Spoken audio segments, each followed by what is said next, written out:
എല്ലാ മാന്യ പ്രേക്ഷകർക്കും തത്സമയ മീഡിയയുടെ ഈ പ്രത്യേക പരിപാടിയായ പിന്നിട്ട വഴികൾ എന്ന ഈ പരിപാടിയിലേക്ക് സ്വാഗതം. ഇന്ന് നമ്മുടെ മധ്യയെ അനുഭവസാക്ഷ്യങ്ങൾ പങ്കുവയ്ക്കാനായിട്ടായിരിക്കുന്നത് കർത്താവിൽ വളരെ പ്രസിദ്ധനും വിശേഷിച്ച് നോർത്ത് ഇന്ത്യയിൽ കർത്താവിൻ്റെ വേലയുമായിട്ട് 40-ലധികം വർഷമായിട്ട് ശുശ്രൂഷയിലായിരിക്കുന്ന കർത്താവിൻ്റെ അഭിഷക്തൻ പാസ്റ്റർ സോമൻ ഉമ്മൻ അവർകളും തൻ്റെ സഹധർമ്മിണി സിസ്റ്റർ ജോയ് സോമനുമാണ് ആയിരിക്കുന്നത്. പാസ്റ്റർ, സ്വാഗതം ഇന്നത്തെ മീറ്റിംഗിലേക്ക്. ഞാൻ അറിഞ്ഞത് കഴിഞ്ഞ 40 വർഷമായിട്ട് നോർത്ത് ഇന്ത്യയിൽ ശുശ്രൂഷയിലായിരിക്കുന്നു എന്ന് അറിയുന്നു. കർത്താവ് നടത്തുന്ന വഴികളും കർത്താവ് കൊണ്ടുപോയിക്കൊണ്ടിരിക്കുന്ന പാതകളും വളരെ വ്യത്യസ്തമായിട്ടാണെന്ന് നമ്മൾ അറിഞ്ഞത്. അന്നേരം ഇന്ന് നമ്മുടെ പ്രേക്ഷകരും ആഗ്രഹിക്കുന്നത് പാസ്റ്ററിൽ നിന്ന് കേൾക്കുവാനാണ്. ഞാൻ അറിഞ്ഞത് മധ്യപ്രദേശ്, രാജസ്ഥാൻ, ഹരിയാന, ഡൽഹി ഇങ്ങനെ ചില സംസ്ഥാനങ്ങൾ കേന്ദ്രീകരിച്ച് പ്രത്യേകിച്ച് ശുശ്രൂഷിക്കുകയും അതിനുശേഷമായിട്ട് ഇപ്പോൾ അല്പകാലം ബാംഗ്ലൂരിലായിരിക്കുകയും ചെയ്യുന്നു ഞങ്ങൾ അറിയാൻ ഇടവന്നു. അപ്പോൾ ഈ സമയത്ത് പാസ്റ്ററിന് ഇൻ്റർവ്യൂവിന് ലഭിച്ചത് തന്നെ ഞങ്ങൾക്ക് വലിയ ഭാഗ്യമെന്ന് കരുതുന്നു. അതുകൊണ്ട് ടീം തത്സമയുടെയും ഞങ്ങളുടെ പ്രേക്ഷകരുടെ നാമത്തിലുള്ള നന്ദിയെ ഞാൻ പ്രാരംഭത്തിൽ അറിയിക്കുന്നു. കർത്താവിന് സ്തോത്രം. പാസ്റ്റർ ഇപ്പോൾ ശുശ്രൂഷയിൽ ഇറങ്ങിയിട്ട് 40 വർഷമാകുന്നുണ്ടോ നോർത്ത് ഇന്ത്യയിലായിട്ട്? നോർത്ത് ഇന്ത്യയിൽ തന്നെ 40 വർഷം ആകുന്നു. എന്നാൽ ശുശ്രൂഷയ്ക്ക് ഇറങ്ങിയിട്ട് 42 വർഷമാകും. 81-82 ഞാൻ കുമ്പനാട്ട് ഹെബ്രോൺ ബൈബിൾ കോളേജിൽ ദൈവദിനം പഠിച്ച് 83-ൽ കേരളക്കരയിൽ അല്പനാളുകൾ ശുശ്രൂഷയിലായിരുന്നു. 82, 83, 84, 85 പകുതി വരെ. അതിനുശേഷമായിട്ടാണ് നോർത്ത് ഇന്ത്യയിലേക്ക് പോകുവാൻ ദൈവം ഒരു കാഴ്ചപ്പാട് തന്ന അനുസരിച്ച് നോർത്ത് ഇന്ത്യയിലേക്ക് പോവുകയായിരുന്നു. അങ്ങനെ കടന്നുപോയി. ആ സന്ദർഭത്തിൽ എനിക്ക് ഒരു ജീവിത പങ്കാളിയെ കണ്ടുമുട്ടുവാൻ ദൈവം അവസരമൊരുക്കി. അത് അദ്ദേഹത്തിൻ്റെ മാതാപിതാക്കൾ 1958-ൽ രാജസ്ഥാനെ ലക്ഷ്യമാക്കി കോട്ടയം ശാലേം ബൈബിൾ സ്കൂളിൽ നിന്ന് ആ ആദ്യ ബാച്ചിലെ ഒരു സ്റ്റുഡൻ്റായിരുന്നു ഞാൻ. വിവാഹം കഴിച്ചിരിക്കുന്ന പ്രിയ സഹോദരിയുടെ പിതാവ്. അദ്ദേഹത്തിൻ്റെ പേര് KV ഫിലിപ്പ് എന്ന. മാവേലിക്കര സ്വദേശിയാണ്. കോട്ടയത്ത് പഠിച്ച് വടക്കേ ഇന്ത്യയിലേക്ക് പോകുവാൻ ഉള്ള ഒരു വിളിയും ദർശനവും കിട്ടി.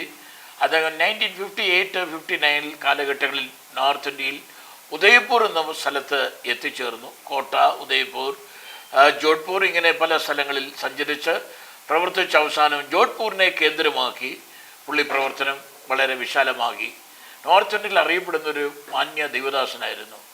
ഉറുദു ലാംഗ്വേജ് പഠിച്ച്, സാധാരണ ആൾക്കാർ ഹിന്ദിയോ ഇംഗ്ലീഷോ ആണെങ്കിൽ ഇദ്ദേഹം ഹിന്ദിയും ഇംഗ്ലീഷും പോരാതെ ഉറുദു ബൈബിള് ലാംഗ്വേജ് പഠിച്ച് ഉറുദു ബൈബിളിനെ ബേസ് ചെയ്ത് പ്രസംഗിക്കുകയും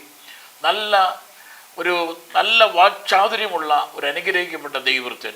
അപ്പോൾ തന്നെ നല്ല ഹിന്ദിയിലും ഉറുദു ലാംഗ്വേജിലൊക്കെ പാട്ടുപാടി ദൈവത്തെ മഹത്വപ്പെടുത്തുവാൻ ദൈവം കൃപ കൊടുത്തിരുന്നു. കേരളത്തിലേക്ക് വരുമ്പോൾ കുമ്പനാടും മറ്റ് പല സ്ഥലങ്ങളിലും അദ്ദേഹത്തിൻ്റെ പാട്ട് വളരെ ഇന്നും പലരും ചോദിക്കുന്ന ആ പാട്ടിൻ്റെ കാര്യങ്ങളൊക്കെ ചോദിക്കാറുണ്ട്. ഇന്നും ആ പ്രിയപ്പെട്ട മകൾക്കും ആ ദൈവം ആ കൃപ കൊടുത്തിട്ടുണ്ട്. അങ്ങനെ ഞാൻ നോർത്ത് ഇന്ത്യയിൽ പോകുന്നത് 85-ലാണ്. അദ്ദേഹം 1958-ൽ രാജസ്ഥാൻ 58-59-ൽ പോയെങ്കിലും അന്ന് വിവാഹം കഴിഞ്ഞിട്ടില്ല. വിവാഹം കഴിക്കാതെ യൗവന പ്രായത്തിലാണ് വടക്കേന്ത്യയിലേക്ക് പോയത്. പാസ്റ്റർ, അന്നേരം ഇതിൻ്റെ ഇടയ്ക്ക് ഞാനൊരു കാര്യം ചോദിച്ചോട്ടെ. പാസ്റ്റർ ബൈബിൾ കോളേജിൽ നമ്മുടെ നാട്ടിൽ പഠിച്ചുകൊണ്ടിരിക്കുമ്പോഴാണല്ലോ അപ്പോൾ ദർശനം ലഭിച്ചിട്ട് നോർത്ത് ഇന്ത്യയിലോട്ട് പോകുന്നത്. തുടർന്നാട്ടെ. അപ്പോൾ അദ്ദേഹം അങ്ങനെ പിന്നെ 60-ന് ശേഷമായിട്ട് താൻ വിവാഹിതനായിട്ട് കുടുംബമായിട്ട് അവിടെ വേല ആരംഭിക്കാനിടയായി. തൻ്റെ കേരളത്തിലെ അല്പം പ്രോപ്പർട്ടി അത് സെയിൽ ഔട്ട് ചെയ്ത് അല്പം കിട്ടിയ അന്നത്തെ അനുസരിച്ചുള്ള എന്താണുള്ളത് അതുകൊണ്ടൊന്ന് രാജസ്ഥാൻ ജോധ്പൂർ എന്ന് പറയുന്ന സ്ഥലത്ത് സ്ഥലം മേടിച്ച് ചർച്ച് പണിഞ്ഞ ഒരു കുടുംബമായിട്ട് അവിടെ താമസിച്ച് കർത്താവിന് വേണ്ടി നോർത്ത് ഇന്ത്യയിൽ അറിയപ്പെടുന്നൊരു ദൈവവൃത്തനായി ഒരു നല്ല അറിയപ്പെടുന്ന ഒരു കർത്താവിൻ്റെ വയലിൽ അധ്വാനിക്കുന്ന ഒരു ദൈവദാസനായിരുന്നു.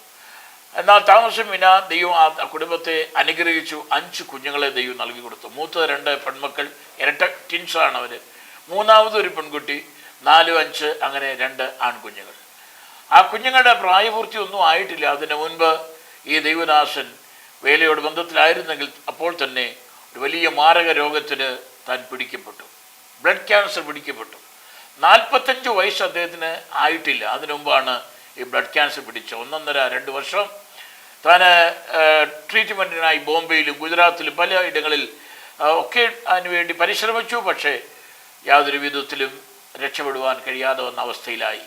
കിടപ്പിലായി, താൻ മരിക്കുമെന്നുള്ളതായ ഒരു നല്ല ബോധം തനിക്ക് ഉണ്ടായി.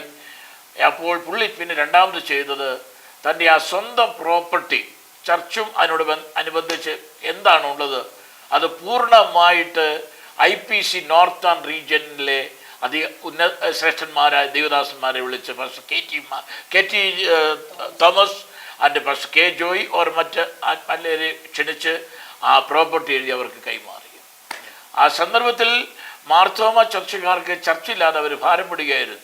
അവർ വാർത്ത അറിഞ്ഞാൽ ഓടി വന്ന് ഈ ദേവദാസനെ സമീപിച്ചു, ഫസ്റ്റ് KV ഫിലിപ്പിനെ സമീപിച്ചിട്ട് ഞങ്ങൾക്ക് തന്നാട്ട് ഞങ്ങളത് ചർച്ച വഹിക്കുകയും ദേവദാസൻ്റെ കുഞ്ഞുങ്ങൾക്ക് ഞങ്ങൾ നോക്കിക്കൊള്ളാം എന്ന് ഉറപ്പ് കൊടുത്തു. പക്ഷെ ആ ദേവദാസൻ പറഞ്ഞത്, എൻ്റെ മക്കളെ കെട്ടിക്കാൻ വേണ്ടി പണിഞ്ഞതല്ല ഇത്. ദൈവം തന്ന കഴിവ് ദൈവനാമ മഹത്വത്തിനായി ദൈവത്തെ ആരാധിപ്പാനായി ഞാൻ പണിതു. ആരാധന തടന്നുകൊണ്ടിരിക്കുന്നു. ഞാനില്ലെങ്കിലും ഇവിടെ അടുത്ത ദൈവദാസന്മാർ കടന്നു വന്ന് ശുശ്രൂഷിച്ച ദൈവത്തെ മഹത്വപ്പെടുത്തി സെയിൽ ചെയ്യാനോ എൻ്റെ കുഞ്ഞുങ്ങൾക്ക് വേണ്ടി ഒരു സ്വത്തായിട്ട് മാറ്റിവെക്കാൻ ഞാൻ ആഗ്രഹിക്കുന്നില്ല എന്ന് പറഞ്ഞ് ആ ദേവദാസൻ 79 ഒക്ടോബർ മാസം 12-ാം തീയതി ഈ ലോകത്തുനിന്ന് മാറ്റിപ്പിടുകയാണ് ചെയ്തത്. പാസ്റ്റർ ഈ പറഞ്ഞത് കൂട്ടത്തിൽ ഞാൻ ഇടയ്ക്കൊരു കാര്യം ചോദിക്കുകയാണ്. അപ്പോൾ നമ്മുടെ ഈ കാലഘട്ടത്തിൽ പൊതുവെ സുവിശേഷ വേല അല്ലെങ്കിൽ ശുശ്രൂഷ വേല എന്ന് പറയുമ്പോൾ എപ്പോഴും നമ്മൾ ഉന്നതമായിട്ടുള്ളത് മാത്രം ചിന്തിക്കുകയും അത്തരത്തിലൊരു ജീവിത നിലവാരത്തിലേക്ക് പോകുവാൻ എല്ലാവരും ആഗ്രഹിക്കുന്ന ഈ ഒരു സന്ദർഭത്തിൽ പഴയകാല ശുശ്രൂഷകരുടെയും അവരുടെ യാത്രകൾ നോക്കുമ്പോൾ പലപ്പോഴും പട്ടിണിയും പരിവേട്ടവും ഒക്കെ വന്നെങ്കിലും അതിൻ്റെ മധ്യയിലും കർത്താവ് നടത്തുന്ന വഴികളും അത്ഭുതമാണ്. ഞാൻ ഈ 5 കുഞ്ഞുങ്ങളിൽ മൂത്ത മകളെ ഞാൻ 85-ൽ അവരുടെ മാതാവിൻ്റെ കാര്യം കൊണ്ടൊന്ന് പറയട്ടെ. ആയിക്കോട്ടെ. ദേവദാസ് മരിച്ചു. ഈ 5 കുഞ്ഞുങ്ങളും ആ ദേവദാസിയും ആ സ്ഥാനത്ത് നിന്ന് പുറത്തേക്ക് ഇറങ്ങേണ്ടി വന്നു. കാരണം അടുത്ത ആൾ അവിടെ ശുശ്രൂഷയ്ക്ക് ഓൾറെഡി വന്നു കഴിഞ്ഞു. അന്നേരം ഇവരുടെ താമസം കാര്യങ്ങൾ എല്ലാം പുറത്തേക്ക് ഇറങ്ങി. എവിടെയാണെന്ന് ഒരു നിശ്ചയമില്ല. ആരും അതിന് റെസ്പോൺസ് എടുത്തിട്ടില്ല. അപ്പോൾ നേതൃത്വം അവിടെ ഒന്നും ചെയ്തിട്ടില്ല. അവരിറങ്ങാൻ പറഞ്ഞു, അവരിറങ്ങി. ഈ 5 കുഞ്ഞുങ്ങളുമായിട്ട് പല വീടുകളിൽ വാടകയ്ക്ക് ചെന്ന് മുട്ടി വീട് വാടകയ്ക്ക് ചോദിച്ചാൽ ആരും കൊടുക്കാതെയായി. അപ്പോൾ രാത്രികളൊക്കെ കൊടുക്കാതെയായി. അവസാനം എൻ്റെ വൈഫായി തീർന്നിരിക്കുന്ന ഈ മകളുടെ കൂടെ പഠിച്ച കുഞ്ഞുങ്ങൾ കൂട്ടുകാരികൾ പറഞ്ഞ് ഞങ്ങളുടെ വീട്ടിൽ വന്ന് കിടന്നോളാൻ പറഞ്ഞു. അങ്ങനെയൊക്കെ ചെറിയ ചെറിയ അക്കോമഡേഷൻ ലഭിച്ചു നോക്കിയും കിടന്ന് ഉറങ്ങി ദിനരാത്രി കഴിച്ചു കൂട്ടി 6 വർഷം പിന്നിട്ടു ഈ അവസ്ഥയിൽ. അത് കഴിഞ്ഞ് കോട്ടയം പാസ്റ്റർ PM ഫിലിപ്പ് സാറും ഉദയപൂർ തോമസ് മാത്യുവും അദ്ദേഹത്തെ നോർത്ത് ഇന്ത്യയിൽ കൊടുക്കുന്നത് അദ്ദേഹത്തിൻ്റെ പപ്പ പാസ്റ്റർ KV ഫിലിപ്പാണ്. അങ്ങനെ അവർ തമ്മിൽ ആലോചിച്ചും പ്രാർത്ഥിച്ചും ഇവർക്ക് വേണ്ട കൈത്താങ്ങൾ നൽകി കൊടുത്ത് ഒരു ചെറിയ താമസ സൗകര്യം അവരൊരുക്കി കൊടുത്തു, ജോഡ്പൂരിൽ തന്നെ. അങ്ങനെ അവിടേക്ക് ഇവർ ഷിഫ്റ്റായി 5 കുഞ്ഞുങ്ങളുമായി. ആ ദേവദാസി ജോലിയില്ല, മറ്റ് ഒന്നുമില്ല. എന്നാൽ ദൈവം അവരെ കൈവിടാതെ ദൈവം അവരുടെ കൂടെ ഉണ്ടായിരുന്നു. ആ ദേവദാസി മരിക്കുന്നതിന് മുമ്പേ പറഞ്ഞു, കുഞ്ഞുങ്ങളെ, നിങ്ങൾ കേരളക്കരയിൽ പോയി തെക്കോട്ടും വടക്കോട്ടും ഇങ്ങനെ നടക്കാനിടയാകരുത്. നിങ്ങൾ നോർത്ത് ഇന്ത്യയിലേക്ക് വേണ്ടി വന്നവരാണ്. അതുകൊണ്ട് നോർത്ത് ഇന്ത്യ ജനിച്ചു വളർന്ന് പഠിച്ചു കർത്താവിന് വേണ്ടി നിങ്ങൾ ഇവിടെ നിലനിൽക്കണം. അതുകൊണ്ട് കേരളത്തിൽ പോലും, കാരണം എന്താണ്, അവർക്ക് അവിടെ യാതൊരു പ്രോപ്പർട്ടിയും ഇല്ല. വേണ്ടപ്പെട്ടവരുണ്ടെങ്കിലും അവരെല്ലാം പിന്നെ അത് ദുഷിക്കാനിട വരും. കാരണം വയലെന്ന് പറഞ്ഞ് പോയി, സ്ഥലവും വിറ്റ് ഒടുക്ക അപ്പനും പോയി, പിന്നെ എന്തിനാ കേരളത്തിൽ വന്നതെന്ന് ചോദ്യം വരും. അതുകൊണ്ട് ദൈവത്തെ ഓർത്ത് നിങ്ങൾ വടക്കേൻ്റെ തുടർന്ന് പറഞ്ഞുകൊണ്ട് ആ ദൈവദാസിയും ഈ കുഞ്ഞുങ്ങൾ വടക്കേൻ്റെ തുടർന്നു. 6 വർഷത്തിന് അവർ ചെറിയ അക്കോമഡേഷൻ ദൈവദാസന്മാർ മുഖാന്തരം പ്രാർത്ഥനയുടെ കൈത്താങ്ങലും അവർക്ക് വേണ്ടിയുള്ള സഹായ സഹകരണവും കൊണ്ട് ഒരു ചെറിയ പാർപ്പിടം ഒരുങ്ങിക്കിട്ടി. 5 കുഞ്ഞുങ്ങളുമായ ആ ദൈവദാസി അവിടെ പാർത്തു. അങ്ങനെ 85 ഫെബ്രുവരി മാസം 27-ാം തീയതി രാത്രി ഈ കുഞ്ഞുങ്ങളുമായിട്ട് പ്രാർത്ഥിച്ച് കിടക്കുമ്പോൾ ആ മാതാവ് ഒരു കാര്യം പറഞ്ഞു, മക്കളെ, എനിക്ക് ഈ ദിവസം ഉറക്കം വരാത്ത രാത്രികളാണ്. എനിക്ക് തന്നെ അറിയത്തില്ല എന്ത് പറ്റിയെന്ന്, പക്ഷേ എനിക്ക് ഉറക്കം വരുന്നില്ല നിങ്ങളെ ചൊല്ലി. കാരണം എന്താ, 13-ാമത്തെ വയസ്സിലാണ് അവരുടെ പപ്പ മരിക്കുന്നത്. 6 വർഷം കഴിഞ്ഞപ്പോൾ 19-20 വയസ്സിലേക്ക് പ്രായമായി. പെൺകുഞ്ഞുങ്ങളാണ്. അവരെക്കുറിച്ച് ഓർത്ത് ആ ദേവദാസിക്ക് ഉറക്കം വരാതെ ദിനരാത്രികൾ കഴിച്ചു കൂട്ടി. അങ്ങനെ അന്ന് രാത്രി അങ്ങനെ അവരോട് പറഞ്ഞ് അത് ഒന്നുകൂടെ ഓർമ്മിച്ചു. അങ്ങനെ എന്നെ വിളിക്കരുതെന്ന് പറഞ്ഞ് ആ ദേവദാസി ഉറങ്ങാൻ കിടന്നു. കുഞ്ഞുങ്ങൾ അവരുടെ റൂമിലും അവരും പോയി കിടന്നുറങ്ങി. അതിരാവിലെ കുഞ്ഞുങ്ങൾ എഴുന്നേറ്റു, തയ്യാറായി സ്കൂളിലും കോളേജിലുമായി പോയി. മമ്മി ഉറങ്ങുകയാണല്ലോ എന്നുള്ള ആ ഒരു വിശ്വാസത്തോടും ആ ഒരു കാഴ്ചപ്പാടോടെ അവർ കോളേജിൽ പോവുകയാണ് ചെയ്തത്. ചില മണിക്കൂറുകൾക്ക് ശേഷം ആരോ ചില കഥന് മുട്ടി മമ്മി എന്ന് പറഞ്ഞ് വിളിക്കുമ്പോൾ ആ വിളി കേൾക്കാൻ ആരും ഉണ്ടായിരുന്നില്ല. കതവ് തുറന്നു കിടക്കുന്നു. അകത്ത് കയറി നോക്കിയപ്പോൾ ഒരു ഡെഡ് ബോഡിയാണ് കാണാൻ കഴിഞ്ഞത്. ഈ ദൈവദാസി ഉറക്കത്തിൽ തന്നെ ദൈവസന്നിധിയിലേക്ക് മാറ്റപ്പെടുവാനിടയായി. അങ്ങനെ സ്കൂളിലും കോളേജിലും കുഞ്ഞുങ്ങൾക്ക് വിവരം ധരിപ്പിച്ച് മടങ്ങി വന്നപ്പോൾ അവർക്ക് അവരുടെ മാതാവ് എന്നേക്കുമായി അവർക്ക് നഷ്ടമായിരിക്കുന്ന അവസ്ഥ ഒന്ന് ചിന്തിച്ച് നോക്കുക. ആ ദൈവദാസൻ കർത്താവിന് വേലയ്ക്ക് വേണ്ടി വന്നു. 45 വയസ്സ് തികയുന്നതിന് മുമ്പേ ആ ദൈവദാസൻ ലോകത്ത് നിന്ന് മാറ്റപ്പെട്ടു. 5 കുഞ്ഞുങ്ങളും സഹധർമ്മിണിയും ആക്കിയിട്ട് പോയി. എന്നാൽ 6 വർഷം കഴിഞ്ഞ് അവർക്ക് പാർപ്പിടം ഒരുക്കി കിട്ടി. അതിനുശേഷമായി സംഭവിച്ചതാണ് ആ കുഞ്ഞുങ്ങളുടെ മാതാവും ലോകത്ത് നിന്ന് മാറ്റപ്പെടുവാനിടയായി എന്ന് പറയുന്നത് താല്പര്യം. അവരെ കൊണ്ട് ചെയ്യാവുന്നതിൻ്റെ ക്ലൈമാക്സ് അവർ ചെയ്തു. അതുകൊണ്ട് ഇനി അധികം മെച്ചപ്പെടേണ്ട കാര്യമില്ല എന്ന് ദൈവം തമ്പുരാൻ കണ്ടതുകൊണ്ട് അവരെ ഓരോരുത്തരെയായിട്ട് ദൈവരെ വിളിച്ചു മാറ്റി. ഓക്കെ, അതിനുശേഷം അതേ വർഷം 85 ഞാൻ കേരളക്കരയിൽ ദൈവദിനം പഠിച്ചു. ഞാനും 1978 ഞങ്ങൾ ഒരു ഓർത്തഡോക്സ് ബാക്ക്ഗ്രൗണ്ടിൽ നിന്ന് 10 മക്കളടങ്ങുന്ന ആ കുടുംബത്തിൽ ഞാൻ 8ാമനാണ്. എനിക്ക് വലിയ വിദ്യാഭ്യാസത്തിന് പോകാൻ സാധിച്ചില്ല. കാരണം 10 മക്കളുള്ള ഒരു കുടുംബത്തിൻ്റെ അന്നത്തെ അവസ്ഥ മനസ്സിലാക്കുക. അതുകൊണ്ട് ഞങ്ങൾക്ക് ലഭിച്ച ചെറിയ ഒരു ജോലി പാലക്കാട്, കേരളത്തിൽ പാലക്കാട് എന്ന് പറയുന്ന സ്ഥലത്ത് ഒരു പേപ്പർ മില്ലിൽ ഞങ്ങൾ 4 സഹോദരന്മാരും അവിടെ ഓരോരുത്തരായി പോയി അവിടെ ജോലി ചെയ്യുവാനിടയായി. ആ ജോലി 4-5 വർഷത്തിന് ശേഷം ഞങ്ങൾക്ക് എല്ലാവർക്കും നഷ്ടമായി. അതിന് അങ്ങനെ ഓരോരുത്തർ, എൻ്റെ ഏറ്റവും മൂത്ത ബ്രദർ ബാംഗ്ലൂരിൽ ഉണ്ടായതുകൊണ്ട് ഓരോരുത്തർ ഇങ്ങോട്ട് വരാൻ തുടങ്ങി. ഞാൻ കേരളത്തിലേക്കും പോയി. അങ്ങനെ ഞാൻ നിരാശനായി ദുഃഖിതനായി. എന്തിനെന്നറിയാതെ, ജോലിയാണോ എന്താ ചെയ്യേണ്ടതെന്ന് എനിക്ക് തന്നെ അറിയാൻ വയ്യാതെ ഭാരപ്പെട്ട സന്ദർഭത്തിൽ ദൈവം എന്നോട് ഒരു ദൈവ വചനത്തിലൂടെ എന്നോട് ഇടപെടാൻ തുടങ്ങി. എനിക്ക് മനസ്സിലായില്ല ദൈവമാണെന്നോ ദൈവശബ്ദമാണെന്ന്. എന്നോട് ഇങ്ങനെ പറയുണ്ടായി, നീ എൻ്റെ വഴികൾ വന്ന് എൻ്റെ കാര്യം നോക്കുകയും ചെയ്താൽ ഞാൻ നിനക്ക് ഈ നിൽക്കുന്നതിൽ ആഗമനം വരുത്തുകയും നീ എൻ്റെ ആലയത്തെ പരിപാലിക്കുകയും ചെയ്യുമെന്നുള്ളതായ ഒരു ദൈവശബ്ദം എനിക്ക് കേൾപ്പാൻ സാധിച്ചു. പക്ഷേ എനിക്ക് വാസ്തവത്തിൽ എനിക്കത് മനസ്സിലായില്ല. ഞാൻ ഇരുന്ന പശ്ചാത്തലത്തിൽ നിന്നുകൊണ്ട് ഒരു പകൽക്കാലമാണ്, പ്രൈസ് ലോർഡ്, ഞാൻ 4 ചുറ്റുപാട് പിരിഞ്ഞു നോക്കി, ആരെയും കണ്ടില്ല. എനിക്കൊന്നും തന്നെ മനസ്സിലായില്ല. പക്ഷേ ഈ ശബ്ദം എൻ്റെ ഹൃദയത്തിൽ അങ്ങനെ മുഴുകി കേട്ടുകൊണ്ടിരുന്നു, അത് പ്രതിധ്വനിച്ചുകൊണ്ടിരുന്നു. അങ്ങനെ 3 ദിവസം ആ അനുഭവത്തിൽ മുൻപോട്ട് പോയി. 3-ാം ദിവസം ഒരു ദൈവദാസൻ ഞങ്ങളുടെ ഭവനത്തിൽ കടന്നു വന്ന് അന്ന് രാത്രി നടക്കപ്പെടുന്നതായ ഒരു കൺവെൻഷൻ യോഗത്തിലേക്ക് എന്നെ ക്ഷണിക്കുകയുണ്ടായി. ഞാൻ അതിന് വലിയ വിലയൊന്നും കൊടുത്തില്ല. എന്നോട് ചോദിച്ചു, കാര്യങ്ങളൊക്കെ സംസാരിച്ച അദ്ദേഹത്തിൻ്റെ വന്ന കാര്യം സാധിച്ച് എന്ന് പറഞ്ഞ പോലെ വീട്ടിൽ ഭവന സന്ദർശനം വന്നതാണ്. ആ ദൈവദാസൻ കടന്നുപോയി.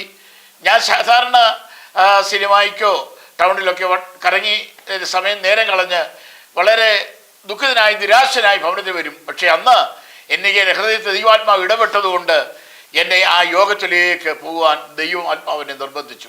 അങ്ങനെ 1978 ഒക്ടോബർ മാസം 18-ാം തീയതി ഞാൻ ആ യോഗത്തിൽ പോയി. ആരും കാണുമെന്ന് വിചാരിച്ച് അവിടെ നടന്നായ മാവേലിക്കര ടൗണിൽ പക്ഷെ KK ചെറിയാച്ചായൻ ശുശ്രൂഷിക്കുന്ന ആ സഭയുടെ വെച്ച് നടത്തപ്പെടുന്ന യോഗമായിരുന്നു. കാനമച്ചൻ എന്ന് പറയുന്ന ദൈവദാസനാണ് കടന്നു വന്ന് ശുശ്രൂഷിക്കുന്നത്. ഞാൻ ഏറ്റവും പുറകിൽ പോയിരുന്നു. പക്ഷേ എനിക്കറിഞ്ഞുകൂടാ, ആ യോഗം തീരുന്നതിന് മുൻപ് ഞാൻ ഏറ്റവും മുൻനിരയിൽ വന്നു. ആ ദൈവദിനം കേട്ട് ഞാൻ എന്നെ തന്നെ സമർപ്പിച്ച് ഒരു വാക്ക് പറഞ്ഞ് പ്രാർത്ഥിച്ചു. പ്രാർത്ഥിക്കാൻ എൻ്റെ ഹൃദയം തുറന്ന് ഞാൻ ഇങ്ങനെ പറഞ്ഞു, ദൈവമേ, ഞാനൊരു പാപിയാണ്, എന്നെ സഹായിക്കണമെന്ന് ഞാൻ ആഗ്രഹിച്ചു. ദൈവത്തോട് അങ്ങനെ ഒരു വാക്ക് പറഞ്ഞതായിട്ട് ഓർക്കുന്നു. എനിക്കറിഞ്ഞുകൂടാ, എൻ്റെ ജീവിതത്തിൽ നിന്ന് വലിയൊരു ഭാരം ഒഴിഞ്ഞതുപോലുള്ള അനുഭവം ആയിപ്പാനിടയായി. അതിനുശേഷം ഞാൻ നടന്നാണ് വന്നത്. 4-5 കിലോമീറ്റർ ദൂരെയാണ് എൻ്റെ ഭവനം. അങ്ങനെ ഓടി നടന്നു ഞാൻ രാത്രി ഒരു 10 മണി കഴിഞ്ഞു ഭവനത്തിൽ ചെല്ലുമ്പോൾ എല്ലാവരും ഉറങ്ങി. ഞാൻ കതവിന് മുട്ടി, ഡോറിന് മുട്ടി. എൻ്റെ മാതാവ് വന്ന കതവ് തുറന്ന് എൻ്റെ മുഖത്തേക്ക് റൂമിൽ ലൈറ്റ് ഇട്ട് എൻ്റെ മുഖത്തേക്ക് നോക്കിയിട്ട് ചോദിച്ചു, നീ എവിടെയാണ് പോയത് ചോദിച്ചപ്പോൾ ഞാൻ പറഞ്ഞു, എന്നാ ചോദിച്ചപ്പോൾ, നീ സാധാരണ പോയിട്ട് വരുന്നത് പോലെയല്ല, നിൻ്റെ മുഖത്ത് ഞാനൊരു വ്യത്യാസം കാണുന്നു എന്ന് പറഞ്ഞു.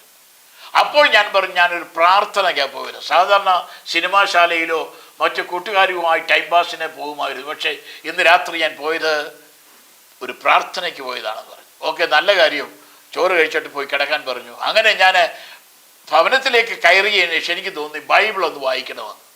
ആരോടും ചോദിക്കാതെ ഞാൻ പെട്ടെന്ന് ബൈബിൾ എടുത്ത് ഓപ്പൺ ചെയ്തപ്പോൾ ഞാൻ കേട്ട ദൈവശബ്ദം എൻ്റെ കണ്ണിന് മുമ്പിൽ കാണുവാൻ ഇടയായി. അത് മറ്റൊന്നുമായിരുന്നില്ല, സക്രിയാവിന്റെ പ്രവചനം 3-ാം അധ്യായം 7-ാമത്തെ വാക്യമാണ്. സൈനികരുടെ യഹോവ ഇപ്രകാരം അരുളി ചെയ്യുന്നു, നീ എൻ്റെ വഴി വന്ന് എൻ്റെ കാര്യം നോക്കുകയും ചെയ്താൽ ഞാൻ നിനക്ക് ഈ നിൽക്കുന്നതിനിടയിൽ ആഗമനം വരുത്തുകയും നീ എൻ്റെ ആലയത്തെ പരിപാലിക്കുകയും ചെയ്യുന്നുള്ള ആ ദൈവശബ്ദം ഞാൻ വായിക്കുകയല്ല, ഞാൻ അറിയാതെ പൊട്ടിക്കരഞ്ഞു. ദൈവമേ, ഇത് ദൈവവചനത്തിലൂടെ എന്നോട് 3 ദിവസത്തിന് മുമ്പ് ഇടപെട്ട വചനമാണല്ലോ, വാക്യാംശമാണല്ലോ എന്ന് ഓർത്ത് ഞാൻ അറിയാതെ കരഞ്ഞ് ദൈവത്തെ മഹത്വപ്പെടുത്തി. വാസ്തവത്തിൽ എനിക്ക് വീണ്ടും ഉറക്കം വന്നാരാത്ത അവസ്ഥയായി. ഇത് തന്നെ ചിന്തിപ്പാനും ദൈവത്തെ മഹത്വപ്പെടുത്താൻ. അടുത്ത ദിവസം നേരം വെളുക്കുമ്പോൾ എന്നെ ക്ഷണിച്ച ദൈവനാഥൻ്റെ അടുക്കൽ ചെന്ന് കാര്യങ്ങൾ പറഞ്ഞപ്പോൾ അദ്ദേഹത്തിന് മനസ്സിലായി. അദ്ദേഹം എന്നോട് പറഞ്ഞു, ബ്രദർ, അങ്ങ് കർത്താവിനെ രക്ഷിതാവായി സ്വീകരിച്ചു, ദൈവം അങ്ങയോട് സംസാരിച്ചു, അതുകൊണ്ട് എത്രയും വേഗം ഇനി അടുത്ത നടപടി ഞാൻ പറഞ്ഞു തരാം, അതനുസരിക്കണം എന്ന് പറഞ്ഞു. അങ്ങനെ അദ്ദേഹം എന്നെ പിടിച്ചിരുത്തി ദൈവജനത്തിലെ ചില ഉപദേശ സത്യങ്ങൾ എന്നെ മനസ്സിലാക്കി തന്നു. അങ്ങനെ ഞാൻ താമസമില്ല വിശ്വാസ സ്നാനം സ്വീകരിപ്പാനിടയായി. ഓർത്തഡോക്സ് ബാക്ക്ഗ്രൗണ്ടിൽ നിന്ന് ആരും ഈ അനുഭവത്തിലില്ല. അന്ന് അങ്ങനെ 1978 ഒക്ടോബർ മാസത്തിൻ്റെ ലാസ്റ്റ് സൺഡേയിൽ പ്രൈസ് ലോർഡ് തട്ടാരമല എന്ന് പറഞ്ഞ സ്ഥലത്ത് ആരാധനയ്ക്ക് എന്നെ കൂട്ടിക്കൊണ്ടുപോയി. അതിനുശേഷമായി ആരാധനയ്ക്ക് ശേഷമായി സ്നാനമേൽപ്പിക്കാൻ വേണ്ടി എന്നെ അതിലേക്ക് നയിക്കുകയുണ്ടായി. അങ്ങനെ ഞാൻ വിശ്വാസ സ്നാനം സ്വീകരിച്ചു. ബൈബിളുമായിട്ട് ഭവനത്തിൽ വന്നു. താമസിപ്പിക്കാൻ ഞാൻ ബൈബിളുമായിട്ട് എവിടെ പോയാലും ബൈബിൾ എൻ്റെ കൂടെ ഉണ്ടായിരുന്നു, എന്നോടൊപ്പം ഉണ്ടായിരുന്നു. ഞാൻ എവിടെ പിന്നെ ഒരു പ്രാർത്ഥന എവിടെയുണ്ടോ അന്വേഷിച്ച് പോകാൻ തുടങ്ങി. ആ കാലഘട്ടത്തിൽ എൻ്റെ പിതാവ് എനിക്കെതിരായിട്ട് വരാൻ തുടങ്ങി. ജോലി ചെയ്തിരുന്ന കൊച്ചൻ ജോലി ചെയ്യാതെ ഇപ്പോൾ ബൈബിളുമായിട്ട് ഉപദേശിമാരുടെ പുറകിന് പോവുകയാണ് എന്ന് പറഞ്ഞിട്ട് എന്നോട് വളരെ സഹായിച്ചു. എന്നോട് പറഞ്ഞു, ഇനി മേലാൽ ഇനി ഒന്നുകിൽ നീ യോഗത്തിന് പോകണമെങ്കിൽ പൊക്കോണം, ഇനി തിരിച്ചിങ്ങോട്ട് വരരുത്. അതിൻ്റെ ഇടയ്ക്ക് ഞാനൊരു കാര്യം പറയട്ടെ, നർമ്മപരമായിട്ടുള്ളൊരു കാര്യമാണ്. പൊതുവെ മക്കൾ ജോലിക്കോ അല്ലെങ്കിൽ ലോകത്തിൻ്റെതായിട്ടുള്ള തിന്മകളിൽ ജീവിച്ചാൽ പോലും മാതാപിതാക്കൾക്ക് വിഷമം കാണത്തില്ല. പക്ഷേ ദൈവത്തെ അറിയുകയോ ദൈവ വേലയ്ക്ക് പോകുന്നതാണ് അവർക്ക് അധികം വിഷമം കിട്ടുന്ന ഒരു സന്ദർഭം. അപ്പോൾ ഞാൻ അങ്ങനെ അപ്പോൾ എന്നോട് പറഞ്ഞു, ഒന്നുകിൽ നീ വേദപുസ്തകമായിട്ട് അങ്ങ് പൊക്കോ, ഇനി തിരിച്ചു വരണ്ട. കാരണം ഇവിടെ മക്കൾക്ക് ഒരു പോരായ്മയില്ല. കാരണം 5 ആണിന് ആണും പെണ്ണിന് പെണ്ണും 5 വീതമുണ്ട്. അതുകൊണ്ട് ഒരാൾ പോയാലും പ്രശ്നമൊന്നുമില്ല, നീ അങ്ങ് പൊക്കോളാൻ പറഞ്ഞു. അങ്ങനെ അമ്മച്ചി പറഞ്ഞു, അപ്പച്ചൻ പറഞ്ഞു കഴിഞ്ഞാൽ അത് അനുസരിച്ചില്ല, ഇവിടെ പ്രശ്നമാകുന്നു. അതുകൊണ്ട് നീ തീരുമാനിച്ചോ എന്ത് വേണം. ഉപദേശിമാരുടെ കൂട്ടത്തിൽ പോകാനാണെങ്കിൽ അങ്ങനെ, അല്ല ഇത് താഴ്ത്തി വെച്ചിട്ട് ഇവിടെ തുടരാനാണെങ്കിൽ എന്ത് വേണം. ഞാൻ തീരുമാനിച്ചു, എനിക്ക് എൻ്റെ ദൈവത്തെ മാത്രം മതി. എൻ്റെ അപ്പനും അമ്മയും എന്നെ തള്ളിയാലും എന്നെ തള്ളാത്തൊരു ദൈവം ഉണ്ടെന്ന് എനിക്ക് ഒരു ഉത്ബോധം ദൈവം തന്നതുകൊണ്ട് ഞാൻ അതനുസരിച്ച് എൻ്റെ മൂത്ത ജ്യേഷ്ഠൻ ബാംഗ്ലൂർ, അങ്ങനെ 78 ഞാൻ ബാംഗ്ലൂരിലേക്ക് വരുവാനിടയായി. ഇവിടെ വന്ന് ചെറിയ രീതിയിൽ ജോലിയൊക്കെ പഠിച്ചും ചെയ്തും കൊണ്ടിരുന്നു. 3 വർഷത്തിനുള്ളിൽ എനിക്കറിയാൻ വയ്യ, എനിക്ക് ജോലി തുടരാൻ സാധിച്ചില്ല. ദൈവം എന്നോട് ശക്തമായി ഇടപെടാൻ തുടങ്ങി. എനിക്കൊരു കാഴ്ചപ്പാട് ദൈവം നൽകി തന്നു. മറ്റൊന്നുമല്ല, ഒരു വഴിയെത്തലയ്ക്ക് ഞാൻ ഒറ്റയ്ക്ക് ഏകനായി നിൽക്കുമ്പോൾ എൻ്റെ കണ്ണിൻ്റെ മുൻപിൽ ഒരു ബസ് വന്ന് നിൽക്കുന്നു. എന്നെ ബസ്സിലേക്ക് കയറുവാനുള്ള ഒരു പ്രേരണ കിട്ടി. ഞാൻ ബസ്സിൽ കയറി, വേറെ ആരുമില്ല. ആ ബസ് എന്നെയും കൂടെ എന്നെ വഹിച്ചുകൊണ്ട് ഒരു ഗ്രൗണ്ടിൽ ചെന്ന് നിൽക്കുന്നു. ആ ഗ്രൗണ്ടിൽ ചില ബിൽഡിങ്ങുകൾ കാണാം. അതിനുപരിയായിട്ട് എനിക്കെതിരായി ഒരു ദൈവവൃത്തൻ മുൻപോട്ട് നല്ല വെളുത്ത മുണ്ടും ജുബായും നല്ല വെളുത്ത മുടിയും അത് കൂളിംഗ് ഗ്ലാസ്സൊക്കെ വെച്ച് എൻ്റെ എതിരായിട്ട് വന്നിട്ട് എന്നോട് പറയുകയാണ് ആപ്ലിക്കേഷൻ ഫോം തരാൻ. ആ ബസ്സിൻ്റെ ആ പേരൂടെ അത് കേൾക്കണം, എന്നാലേ അതിൻ്റെ ശക്തി മനസ്സിലാകത്തുള്ളൂ. ആ ബസ്സിലുള്ള പേരെന്ന് പറയുന്നത് മറ്റൊന്നുമായിരുന്നില്ല. കേരളക്കരയിലെ പ്രൈവറ്റ് ബസ്സിനെല്ലാം പേരുകളുണ്ടല്ലോ. ഈ ബസ്സിന് ഞാൻ കണ്ട ബസ്സിൻ്റെ പേര് ഹെബ്രോൻ എന്ന് പറയുന്ന ഒരു ബസ്സിൻ്റെ പേരില്ല. ഹെബ്രോൻ എനിക്ക് മനസ്സിലായില്ല, എനിക്ക് വായിക്കാൻ തന്നെ അറിയത്തില്ല. പക്ഷേ ദൈവാത്മാവ് എന്നെ ഓരോ അക്ഷരം വായിപ്പിച്ച് പഠിപ്പിച്ചു. ഇത് ഹെബ്രോൻ, ഹെബ്രോൻ എന്നുള്ള ശബ്ദം എനിക്ക് ഉരുവട്ടിൻ്റെ കാതുകൾ മുഴങ്ങുവാനിടയായി. ഓക്കെ, അതിൻ്റെ അർത്ഥമോ എന്താ എവിടേക്കാണ് ഒന്നും മനസ്സിലായില്ല. എന്നാൽ ഈ കാര്യവും ഞാൻ ഈ മറ്റൊരു ദൈവദാസനെ ചെന്ന് അറിയിച്ചപ്പോൾ അദ്ദേഹത്തിന് പെട്ടത് ക്ലിക്കായി. അദ്ദേഹം പറഞ്ഞു, ഇത് മറ്റൊന്നുമല്ല, ഞാൻ കൊണ്ടുപോകാം. അപ്പോൾ ബ്രദർ അത് സത്യമാണെന്ന് മനസ്സിലാക്കുമെന്ന് പറഞ്ഞു. അങ്ങനെ എന്നെ കൂട്ടി തിരുവല്ല കുമ്പനാട് IPC ഹെബ്രോൻപുരത്ത് എന്നെ കൂട്ടിക്കൊണ്ടുപോയി. അപ്പോൾ ഞാൻ അവിടെ ചെന്നപ്പോൾ കാണുന്നത് ഈ ദൈവദാസനെയാണ്. ഞാൻ നെഞ്ചത്ത് കൈയടിച്ചുകൊണ്ട് പറഞ്ഞു, അയ്യോ, ഞാൻ ഇദ്ദേഹത്തെയാണ് കഴിഞ്ഞ ദിവസം ഞാൻ കാണുവാനിടയായത് എന്ന് പറഞ്ഞാൽ ആ ദൈവം കാണിച്ചതാണ്. അപ്പോൾ എനിക്ക് പിന്നീട് മനസ്സിലായത്. ഇതിൻ്റെ ഇടയ്ക്ക് ഞാനൊരു കാര്യം ചോദിക്കുകയാണ്. എന്താണ് പാസ്റ്ററിന് അതിനെ പറ്റിയുള്ള അഭിപ്രായം? ഇന്ന് നമ്മുടെ സാങ്കേതിക വിദ്യ അധികം വളർന്നിരിക്കുന്ന കാലഘട്ടത്തിൽ നമ്മൾ എടുക്കുന്ന തീരുമാനങ്ങൾ, ഇപ്പോൾ AI പോലും ചോദിച്ച് തീരുമാനങ്ങൾ എടുക്കുന്ന ഒരു കാലഘട്ടത്തിൽ നമ്മളായിരിക്കുന്ന, ഞാൻ എന്ത് തീരുമാനിക്കണം, ഞാൻ എങ്ങോട്ട് പോകണം, അടുത്ത കരിയർ എൻ്റെ എങ്ങനെ ആയിരിക്കണം, അങ്ങനെ തീരുമാനിക്കുന്ന ഈ കാലഘട്ടത്തിൽ ദൈവശബ്ദം നമ്മൾ അധികം കേൾക്കേണ്ട പ്രാധാന്യത്തെ പറ്റി കൊണ്ടു. തീർച്ചയായിട്ടും കർത്താവിൻ്റെ വയലിൽ അധ്വാനിക്കണമെങ്കിൽ ദൈവവിളി കേട്ട് ദൈവശബ്ദത്തിന് വില കൊടുത്ത് ദൈവം സന്നിധി നമ്മളെ താഴ്ത്തി സമർപ്പിക്കുക. അതാണ് എൻ്റെ ജീവിതത്തിൻ്റെ അനുഭവം എന്ന് പറയുന്നത്. ഞാൻ ദൈവദിനം കേട്ടു, എനിക്ക് മനസ്സിലായില്ല. 3 ദിവസത്തിനുള്ളിൽ ദൈവം എൻ്റെ മുഖാന്തരങ്ങളെ ഒരുക്കി. ആ ദൈവജനത്തിൻ്റെ പ്രാധാന്യത എനിക്ക് ഗ്രഹിപ്പാനിടയായി. ദൈവജനത്തിൽ ഞാൻ സ്വയം വായിച്ചും പഠിച്ചും പോരാഞ്ഞിട്ട് വ്യക്തമായ കാഴ്ചപ്പാട് എനിക്ക് നൽകുന്നു. കുമ്പനാട് ഹെബ്രോൻ ബൈബിൾ കോളേജിൽ കടന്നുപോയി. അപ്പോൾ ആപ്ലിക്കേഷൻ ചോദിച്ചതിൻ്റെ താല്പര്യം അവിടെ പഠിക്കാൻ വേണ്ടിയുള്ളതായ ആഹ്വാനമായിരുന്നു. അത് ഞാൻ മനസ്സിലാക്കി. അന്ന് തന്നെ ആപ്ലിക്കേഷൻ പോയി മേടിച്ചുകൊണ്ട് വന്ന് പൂരിപ്പിച്ചോടെ അങ്ങനെ 81 കുമ്പനാട് ഹെബ്രോൻ ബൈബിൾ കോളേജിലെ ആ ബാച്ചിലെ ഒരു സ്റ്റുഡൻ്റായിട്ട് എനിക്ക് പഠിക്കാൻ അവസരം കിട്ടി. അങ്ങനെ 81-82 വർഷം പഠിച്ചു. 80 പഠനാർത്ഥം ഞാൻ മാവേലിക്കരയിൽ തന്നെ ഓലകെട്ടിയമ്പലം എന്ന് പറയുന്ന ഒരു സ്ഥലത്ത് ഒരു ചെറിയ സഭയിൽ ശുശ്രൂഷയിൽ എനിക്ക് അവസരം ഒരുക്കി. വാതിനല്ല, എന്നാൽ ദൈവം തന്ന ആ നല്ല അവസരം ഞാൻ പാഴാക്കാതെ ഏകദേശം 1 വർഷത്തെ അവിടെ ഒരു വേക്കൻസി ആയിരുന്നത്. അവിടെ ഉണ്ടായിരുന്ന ദൈവദാസ് അമേരിക്കയ്ക്ക് പോയി എനിക്കൊരു വേക്കൻസി കിട്ടിയതാണ്. അവിടെ ചുരുങ്ങിയ കാലഘട്ടം ശുശ്രൂഷിച്ചു. 10 പേര് സ്നാനപ്പെടുവാനിടയായി. എൻ്റെ ആദ്യത്തെ അവസരമാണ്. 10 പേര് സ്നാനപ്പെട്ടു. ആ സഭയിലുണ്ടായിരുന്ന 99% ആൾക്കാരും പരിശുദ്ധാത്മാവിനെ നിറയുവാനിടയായി. ഞങ്ങൾ മിക്കവാറും മാസത്തിൽ 7ഉം 10ഉം ഒക്കെ ദിവസങ്ങൾ ഉപവാസത്തിലാണ്. ഉപവസിച്ചുകൊണ്ടിരിക്കുമ്പോൾ ഒരു രാത്രി ഞങ്ങളെ അടിക്കുവാനും ഉപദ്രവിപ്പാനും ഒരു കൂട്ടം ജനം വടിയും കല്ലുമായിട്ട് വന്നു. പക്ഷേ അവർ വന്നപ്പോൾ കണ്ടത് തീ എത്തുന്നതായിട്ട് കണ്ടു. ഞാൻ ഇടയ്ക്കൊന്ന് സ്റ്റോപ്പ് ചെയ്യുക. ഞാനൊരു യൂത്ത് ക്യാമ്പിന് പങ്കെടുക്കാൻ പോയപ്പോൾ ഈ സംഭവം ഒരു ദൈവദാസൻ പറയുന്നത് കേട്ടായിരുന്നു. അന്ന് ഞങ്ങൾ ഇത് കേട്ടിട്ട് ആത്മാവിൽ ആരാധിച്ചായിരുന്നു. അന്ന് ഞാൻ ചിന്തിച്ചായിരുന്നു, കർത്താവ് അത് ഏത് ദൈവദാസൻ ശുശ്രൂഷിച്ചപ്പോഴാണ്, അത് എന്നാണ് നടന്നത്. ഈവൻ എൻ്റെ പല ശുശ്രൂഷയിലും ഞാൻ ശുശ്രൂഷിക്കുന്ന സഭകളിൽ ഇത് ഉദാഹരണമായിട്ട് പറയാറുണ്ടായിരുന്നു. അപ്പോഴും ഞാൻ ആഗ്രഹിച്ചായിരുന്നു എന്നെങ്കിലും ആ ദൈവദാസനെ ഒന്ന് പരിചയപ്പെടണമെന്നും. അതെല്ലാം ദൈവത്തിൻ്റെ ഒരു നിയോഗങ്ങളാണ്, നടത്തിപ്പുകളാണ് ഞാൻ മനസ്സിലാക്കുന്നത്. അത് 83 നടന്ന സംഭവം. അതൊന്നും കൂടെ വിവരിക്കാം.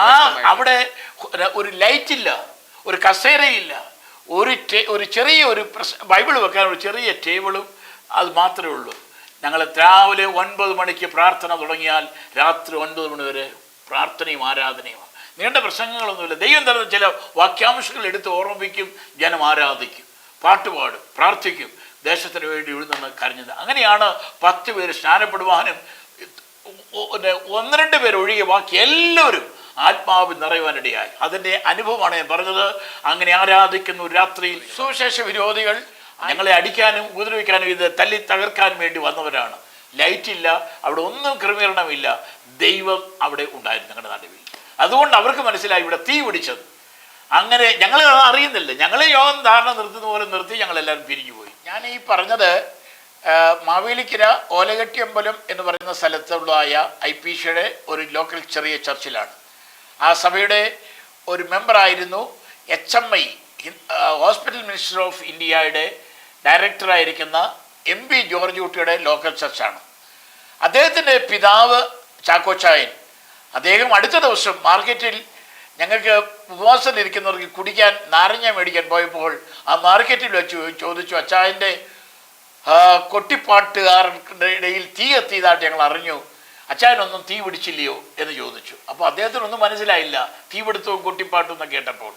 അദ്ദേഹം പറഞ്ഞു, ഞാൻ ഇന്നലെ ഉണ്ടായിരുന്നു, ഞാൻ ഇന്നും അവിടുന്ന് വരുന്നത്, നാരങ്ങ മേടിക്കാൻ വന്നതാ, പക്ഷെ ഇന്നലെ ഇവിടെ തീ പിടിച്ചതായിട്ടാണ് ഇവിടെ എല്ലാവരും അറിയുന്നതെന്ന് പറഞ്ഞു. പിന്നീട് അപ്പം മനസ്സിലായി ഇത് ഏത് തീയാണെന്നുള്ള കാര്യം. പരിശുദ്ധന്മാവിൻ്റെ തീ അവിടെ ഇറങ്ങി വസിപ്പാനിടയായി. അങ്ങനെ ഞാൻ പറഞ്ഞുകൊണ്ട് വന്നത്, സുവിശേഷ വിരോധികൾ ഞങ്ങളെ വെല്ലുവിളിക്കുവാൻ, ഞങ്ങളെ ഉപദ്രവിക്കുവാൻ, ഞങ്ങളെ പീഡിപ്പിക്കുവാൻ, ഞങ്ങളെ ഇല്ലാതാക്കുവാൻ കടന്നു വന്നെങ്കിലും ദൈവ സാന്നിധ്യം നിഴലിട്ട് ദൈവത്തിൻ്റെ അത്ഭുതമേറിയ ആ പ്രസൻസ് ഞങ്ങൾക്ക് അനുഭവിപ്പാൻ കർത്താവ് ഇടയാക്കി. ഞങ്ങൾക്ക് യാതൊരു പ്രശ്നം ഉണ്ടായില്ല. അങ്ങനെ 10 പേര് ആ ഒരു വർഷത്തിനുള്ളിൽ സ്നാനപ്പെടുവാനും എല്ലാവരും പരിശുദ്ധാത്മാവ് നിറയുവാനിടയായി. അതിനുശേഷമായി ഞാൻ അവിടെ നിന്ന് കായംകുളത്തേക്ക്, കാരണം ആ സഭയുടെ മുൻ ശുശ്രൂഷകൻ മടങ്ങി വന്നു. അതുകൊണ്ട് ഞാൻ അവിടുന്ന് മാറി. അന്ന് തന്നെ ഞാൻ മാറി. അദ്ദേഹം മടങ്ങി വന്നൊരു ചെറിയ വാക്യാംശം എടുത്ത് പ്രബോധനം തുടങ്ങി. അന്യായമായി ധനം സമ്പാദിക്കുന്നവൻ താനിടാത്ത മുട്ട പൊരുന്നിരിക്കുന്ന തിത്തിരിപ്പക്ഷി പോലെയാണെന്ന് വചനം എടുത്തപ്പോൾ എനിക്ക് മനസ്സിലായി, ഇത് എനിക്ക് വേണ്ടിയുള്ള ദൂതാണ്. ഞാൻ ഇട്ട മുട്ടയല്ല എന്നുള്ള കാര്യമാണ് അദ്ദേഹം പറഞ്ഞുകൊണ്ട് വന്നത്. അപ്പോഴേ ഞാൻ അവിടെ നിന്ന് ഇരുന്നിട്ട് ഞാൻ സ്തോത്രാഴ്ച പോലും മേടിക്കാതെ ഞാൻ ആരാധന കഴിഞ്ഞ് പുറത്തിറങ്ങി. പ്രൈസല്ലോ, ഞാൻ പറഞ്ഞത് ദൈവം എന്നെ വിളിച്ചതുകൊണ്ടും വേർതിരിച്ചതുകൊണ്ടും ഞാൻ സിറ്റുവേഷനൊന്നും വില കൊടുക്കാതെ കർത്താവിൻ്റെ നാമത്തിന് വേണ്ടി ഇറങ്ങി. അങ്ങനെ അവിടെ നിന്ന് ഇറങ്ങിയപ്പോൾ കായംകുളത്ത് പത്തിച്ചര യോനാച്ചായൻ എന്ന് പറയുന്ന ഒരു പഴയകാല വിശ്വാസത്തിൽ വന്നൊരു ദൈവദാസൻ്റെ മകൻ ജോർജ് കുട്ടി ഉപദേശി ശുശ്രൂഷിക്കുന്ന കായംകുളം സഭയിലേക്ക് എന്നെ കൂട്ടിക്കൊണ്ടുപോയി. അങ്ങനെ ഞാൻ അദ്ദേഹത്തിന് അസിസ്റ്റൻ്റായി ശുശ്രൂഷിക്കുമ്പോഴാണ് നോർത്ത് ഇന്ത്യയിലെ ഈ ദൈവവൃത്യൻ്റെ മരണവും 85 പ്രൈസല്ലോ. അങ്ങനെ മാതാവും പിതാ മരിച്ച് പോയ ആ ദൈവദാസൻ്റെ 5 മക്കളുടെ കാര്യം പീമ്പലിപ്പ് സാറ് എന്നോട് പറയും. എനിക്കത് വളരെ വേദനാജനകമായി തീരുകയും ചെയ്തു. ഞാൻ ആ വിഷയത്തിന് വേണ്ടി പ്രാർത്ഥിക്കാമെന്ന് പറഞ്ഞ് പ്രാർത്ഥിച്ചുകൊണ്ടിരുന്നു. എന്നാൽ ഈ ദൈവദാസൻ്റെ സഹോദരി കുടുംബം എന്നോട് ഈ വിഷയത്തിൽ ഒന്നുകൂടെ പ്രസൻറ്റ് ചെയ്തിട്ട്, അവരും കർത്താവിൻ്റെ വേലക്കാരായിരുന്നത് കൊണ്ട് എന്നോട് ആ വിഷയത്തിൽ ഒന്നുകൂടെ ആ കാര്യം ധരിപ്പിക്കുകയും എന്നെ കൂട്ടിക്കൊണ്ടുവരുവാൻ മനസ്സ് വയ്ക്കുകയും ചെയ്തു. അങ്ങനെ ഞാൻ ആ ആൻറ്റി എന്നെ കൂടെ കൂട്ടിക്കൊണ്ട് രാജസ്ഥാനിൽ വന്നു, കണ്ടു കേട്ടു, എവരുമായി സംസാരിച്ചു.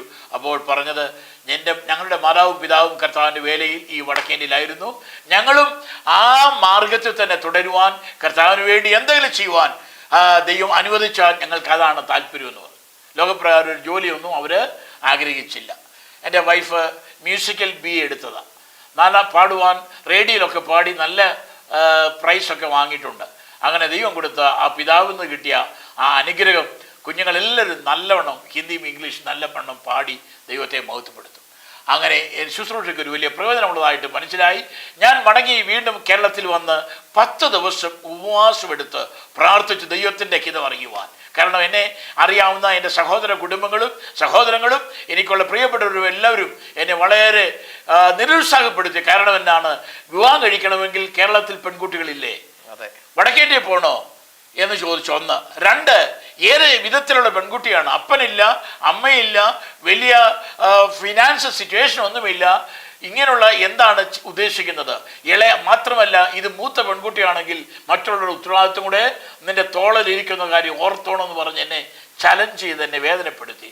പക്ഷേ ഞാൻ ദൈവസേനയിൽ ഉപവസിക്കാൻ തീരുമാനിച്ചു. 10 ദിവസം വെള്ളം കുടിച്ച് ഉപവസിച്ചു പ്രാർത്ഥിച്ചുകൊണ്ടിരിക്കുമ്പോൾ ദൈവം തന്ന ഒരു ആലോചന ഇങ്ങനെയാണ്: നിന്റെ ഭാരം എൻ്റെ മേൽ വെച്ചുകൊള്ളുക, ഞാൻ തന്നെ പുലർത്തും എന്നുള്ള ദൈവശബ്ദം കേട്ടു. ഞാൻ സന്തോഷത്തോടെ ദൈവത്തെ മഹത്വപ്പെടുത്തി ഈ കുഞ്ഞുങ്ങളുമായിട്ട് ബന്ധപ്പെട്ടു. അവർ കേരളത്തിൽ വന്നു. കോട്ടയം പീമ്പലൂർ സാറുമായിട്ട് ഞാൻ കണ്ടുമുട്ടുവാനിടയായി. അദ്ദേഹം പറഞ്ഞു, എൻ്റെ മോനെ, നിനക്ക് ദൈവം തന്നൊരു നല്ല പ്രേരണയാണ്. നീ ഈ വെച്ച കാല് പുറകോട്ടെടുക്കരുത്, മുൻപോട്ട് തന്നെ പൊയ്ക്കൊള്ളുക, ദൈവം തന്നെ മാനിക്കും മോനെ എന്ന് പറഞ്ഞു. അങ്ങനെ ആ അപ്പച്ചൻ്റെ വാക്ക് കേട്ട് ഞാൻ ബാക്കി കാര്യങ്ങൾ ക്രമീകരിച്ചു. അങ്ങനെ ജാനുവരി 16, 86 കുമ്പനാട് കൺവെൻഷൻ്റെ ഇടയിൽ ഒരു ദിവസം പ്രിയമ്പലിപ്പ് സാറ് കടന്നു വന്ന് എൻ്റെ വിവാഹം ഞങ്ങളുടെ അടുത്ത് തന്നെ ഒരു ചെറിയ സഭയോടെയുണ്ട്, ആ സഭയിൽ വെച്ച് നടത്തി. അങ്ങനെ ഞങ്ങൾ കുടുംബമായിട്ട് നോർത്ത് ഇന്ത്യയിലേക്ക് വന്നതാണ്. ഈ കഴിഞ്ഞ ജൂലൈ മാസം 15 തീയതി വരെയും വടക്കേ ഇന്ത്യയെ തുടർന്നു. രാജസ്ഥാനിൽ ജോധ്പൂർ എന്ന് പറഞ്ഞ പട്ടണത്തിൽ ഇവരുടെ മാതാവും പിതാവും പണിഞ്ഞ ആ ചർച്ചിൽ ഞങ്ങൾക്ക് ശുശ്രൂഷിപ്പാൻ അവസരം കിട്ടി. 5 വർഷം അവിടെ താമസിച്ച് രാജസ്ഥാൻകാരെ വരെ ഹിന്ദി അറിയാത്ത കാലഘട്ടങ്ങളിൽ 1-ാമത്തെ വർഷം ഹിന്ദിക്കാരെ രാജസ്ഥാൻകാരെ വിശ്വാസത്തിലേക്ക് കൊണ്ടുവരുവാനും സ്നാനപ്പെടുത്തുവാനും ദൈവം എനിക്ക് അവസരം തന്നു. ക്രൈസ്തലോ, അതും ഒരു വലിയ അത്ഭുതമാണ്. അതിന് മുൻപായി കർണാടകക്കാരും തമിഴ്നാട്ടുകാരും മലയാളികളും സ്നാനപ്പെട്ടു. ഞാൻ ദൈവത്തോട് കരഞ്ഞ് പ്രാർത്ഥിച്ചു, ദൈവമേ നീ എന്നെ അയച്ചുവെങ്കിൽ എനിക്ക് രാജസ്ഥാൻകാരെ തരണം എന്ന് പറഞ്ഞ് പ്രാർത്ഥിച്ചതിൻ്റെ വെളിച്ചത്തിൽ ഒരു ആന്ധ്രക്കാരെ സ്നാനപ്പെട്ട് അവരുടെ വീട്ടിൽ യോഗം വെച്ചപ്പോൾ ആ യോഗം അലങ്കോലപ്പെടുത്താൻ അനേകരെ കടന്നു വന്നെങ്കിലും ദൈവാത്മാവ് പറഞ്ഞ് അവർക്ക് വേണ്ടിയൊക്കെ പ്രാർത്ഥിക്കാൻ പറഞ്ഞതുകൊണ്ട് ഞാൻ അവർക്ക് വേണ്ടി ആഹ്വാനം ചെയ്ത് പ്രാർത്ഥിച്ചു. ദൈവം പലരെ സൗഖ്യമാക്കി. അങ്ങനെ എഞ്ചിനീയറിംഗ് കോളേജ് പഠിക്കുന്ന ഒരു വിദ്യാർത്ഥി ഒടുവിലായി എൻ്റെ അടുക്കിലേക്ക് വന്നു. ഞാൻ അദ്ദേഹത്തോട് ദൈവാത്മാവ് തന്ന ചില കാര്യങ്ങൾ പറഞ്ഞപ്പോൾ അദ്ദേഹത്തിന് വെടിയേറ്റതുപോലെയായി. അങ്ങനെ അദ്ദേഹം കരഞ്ഞുകൊണ്ട് എൻ്റെ മുൻപിൽ മുട്ടുകുത്തി. അങ്ങനെ അടുത്ത ദിവസം ചർച്ച വന്നു. അദ്ദേഹത്തിന് ബൈബിൾ കൊടുത്തു, സുവിശേഷം പറഞ്ഞു, പ്രാർത്ഥിച്ചു. അന്ന് മുതൽ ആ സഹോദരൻ രാജസ്ഥാൻകാരൻ പ്രൈസ് ദി ലോർഡ് നിരന്തരം ആരാധനയ്ക്ക് വന്നു. അദ്ദേഹം കൂട്ടിക്കൊണ്ട് പലരെ കൊണ്ടുവരാൻ തുടങ്ങി. ഈവൻ രാജസ്ഥാൻ ട്രാഫിക് പോലീസിൽ വരെ ജോലി ചെയ്യുന്ന ഓരോരുത്തരെയും കൂട്ടിക്കൊണ്ടുവരാൻ അവരോടൊക്കെ സുവിശേഷം പറഞ്ഞു. സ്നാനപ്പെടാൻ പറഞ്ഞപ്പോൾ അവരാരും അതിന് എഗ്രി ആയില്ല. ഓക്കെ, ഞാൻ നിർബന്ധിച്ചില്ല. പല സ്നാനങ്ങളും അതിന് മുൻപും പിൻപുമായിട്ട് നടന്നു. ഞാൻ നിർബന്ധിച്ചില്ല. പക്ഷേ 86 എൻ്റെ ദൈവം ആ വർഷം അവസാനിക്കുന്നതിന് മുമ്പ് എൻ്റെ പ്രാർത്ഥനയ്ക്ക് ദൈവം മറുപടി തന്നു. 31 രാത്രി വയ്യാറായ സമയത്ത് ദൈവത്തിനെ ധ്യാനിച്ച് പ്രാർത്ഥിച്ചുകൊണ്ടിരിക്കുമ്പോൾ ആ രാജസ്ഥാൻകാർ 2 പേര് മുൻപോട്ട് കടന്നു വന്നിട്ട് എന്നോട് സംസാരിച്ചുകൊണ്ടിരുന്നു. ഞാൻ ചോദിച്ചു, എന്താ നിങ്ങൾ ഇപ്പോൾ വന്നത്? ഞാൻ നിങ്ങളോട് പറഞ്ഞിട്ടുണ്ടല്ലോ രാത്രിയിൽ ന്യൂ ഇയർ സർവീസ് എന്ന് പറഞ്ഞ സർവീസുണ്ട്, അതിന് വരാൻ പറഞ്ഞതാണല്ലോ. അല്ല, ഞങ്ങൾ വന്ന് വേറൊരു ഉദ്ദേശത്തിനാണ്. എന്താ? ഞങ്ങൾക്ക് ഈ വർഷം ഇന്ന് അവസാനിക്കുകയാണ്, ഞങ്ങൾക്ക് ഇന്ന് സ്നാനപ്പെടണം.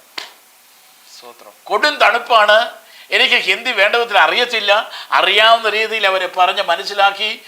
ഞാൻ പറഞ്ഞു, അങ്ങനെയാണെങ്കിൽ രാത്രി വരാൻ പറഞ്ഞു. രാത്രി 9 മണിക്ക് തന്നെ വരാൻ പറഞ്ഞു. ഓരോ ജോഡി ഡ്രസ്സുമായിട്ട് വരാൻ പറഞ്ഞു. ഞാൻ അതിനോട് അഹമായിട്ട് എന്നിട്ട് സഹോദരന്മാരെ കണ്ട്, സഭയിലെ പഴയ ആൾക്കാരെയൊക്കെ കണ്ട് അവരോടൊക്കെ വിവരം പറഞ്ഞപ്പോൾ, പാസ്റ്ററെ എന്താ കാണിക്കുന്നത്? ഈ കൊടും തണുപ്പത്ത് രാത്രിയിൽ എന്നാ സ്നാനപ്പെടുത്താൻ പറയുന്നത്? പാസ്റ്റർക്ക് എന്നാ ബോധമില്ലേ എന്നൊക്കെ ചോദിച്ച് എന്നെ നിരുത്സാഹപ്പെടുത്താൻ അവരും തുടങ്ങി. ഞാൻ പറഞ്ഞു, ഞാൻ ചെയ്യാൻ പോകുന്നത് എൻ്റെ കാര്യമല്ല, എന്നെ ഏൽപ്പിച്ച ആ വലിയ ദൗത്യം നിർവഹിക്കുവാൻ ദൈവം എന്നെ അവസരം ഒരുക്കുകയാണ്. അതുകൊണ്ട് നിങ്ങൾ വന്നാലും വന്നില്ലെങ്കിലും ഞാൻ ഈ ശുശ്രൂഷ ചെയ്യുന്നത് പുറകോട്ടില്ല എന്ന് പറഞ്ഞ് അന്ന് രാത്രി എൻ്റെ ജീവിതത്തിൽ ഒരനുഭവം. അത് 86 ഡിസംബർ മാസം 31 രാത്രി 12:30 മണിക്ക് അവരെ സ്നാനപ്പെടുത്തുവാൻ ദൈവടെയാണ്. കൊടും തണുപ്പത്ത് പ്രൈസ് ദി ലോർഡ് രാജസ്ഥാൻകാർ 2 പേര് അന്ന് രാത്രി എനിക്ക് സ്നാനപ്പെടുത്തുവാനിടയായി. ഞാൻ വലിയവനല്ല, എനിക്ക് യാതൊരു കഴിവില്ല, ദൈവം എന്നെ അയച്ചു എന്നുള്ളതിൻ്റെ ഒരു പ്രൂഫ് എനിക്കത് അന്ന് തെളിയിക്കുവാനിടയായി. പക്ഷേ ഈ രാജസ്ഥാൻ കഴിഞ്ഞിട്ട് ഡൽഹി, ഹരിയാന, രാജസ്ഥാൻ ജോധ്പൂർ കഴിഞ്ഞിട്ട് അൽവർ എന്ന് പറഞ്ഞ അടുത്തൊരു ഡിസ്ട്രിക്റ്റിലേക്ക് 5 വർഷം ഇവിടെ ശുശ്രൂഷിച്ചു.